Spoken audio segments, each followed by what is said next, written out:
So ilang mga kachichay, magbibisaya tayo ngayon para maintindihan nyo naman. For the go. So naman talaga ni si Sel kay tungkol sa kagutom. Nagid tayo mga silingan nga may natagon. Kadang oras nga mga wala kami sudaan. Mawing kitagaan may sudan silingan. Ay dagan kig salamat. Wow. Kob na guys. Nagpainit dayon mig kalaha diri aron sulbad ng kagutom. Maghiwa-hiwa putang diring dapita. Nana po ni Bombay nga inighiwa makahilak pud ta. Napod ni ahos nga pagkilawon arang lain naglasa. Pero kung lutuin pampalami sa pagkaon, uhahay. Tuod daghan gid kaayong salamat sa mong silingan. Nga nagatag sa mong sudaan. Salamat sa inyong mahinatagong kasing-kasing. Nagilagila ka butang diring dapita. Ay lisod ding Bombay mong kaaway. Bahala na Bombay ang hilakan. Dili lang tong laki nga ikaw rin pasakita. Sa wakas na umarang ito mga kachichi paghiwa-hiwa. Pagkatapos gibutan ni mama sa kalaang ahos og Bombay. Dili gyud nakalimtan ni mama pag mekos-mekos ang ahos og Bombay. Kung gusto kag lami, mekos-mekos mo na yan. Pero tingwa papod lagi sa nagluto-luto sa nag-video diring dapita. Kaya ito sa exciting part, mga pagbutang sa nukos, sa pagbutang pa lamang perting lamian na. Imbis na pagpalitran ta si mama, gitagan na din sa among silingan. Mekos-mekos na po ni mama. Anong dili ang nukos mapagod sa kayaha? Og sekreto po ang pagmekos-mekos para lami ang lasa. Dili pud magalimtan ng tuyo sa pampalasa, butang tuyo aron goods na. Isa sa mga magic sarap sa pampalami ug lasa na nagani ngalan sa magic sarap. Magic pa sarap na.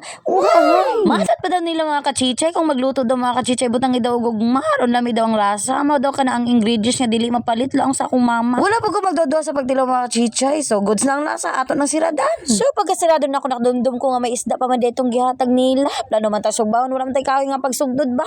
So gignan ko ra si mama mga na lang ta talapit na maluto ang nukos. So giparep na lang pud na silingan nato aron makakaon na ta. Nakalintan po na ako nga pagbutang paminta. Mong giapas ko ra kan sa pagbutang total dili pa man ulahin tanan. Tungod kay dili pa man ulahin tanan. Pagbag-una, uhahay. Perti mga jung huguta. Gusto pa na ako ng halang-halang nga dabong nukos. Mang nagkuha po gud ng dapita og siling. Ay saray bunga. Perti bong luuya. Pagkuha na ko ng sili, giwaiwa ko dayon. Narong masago na ako sa nukos. Di sa sana kung pisat-pisat na ng sili. Dili dyan siya mo halang. Dugay-dugay rata mo ngaon na lang ta. Nag-prepare na akong diring dapita. Suda na lang akong gihukad. Kaya nakaprepare na ang kanon. Grabe na magka-excited na mukhaon si mama. Kamu na lang paigo diring dapita. Kay mga una pad midirian. Dagang salamat sa nangita ha. Tuod, yabong kalimti sa pagsuporta sa akong mini vlog. Again, dagang salamat. Oh, God bless you po. Bye-bye. Wow.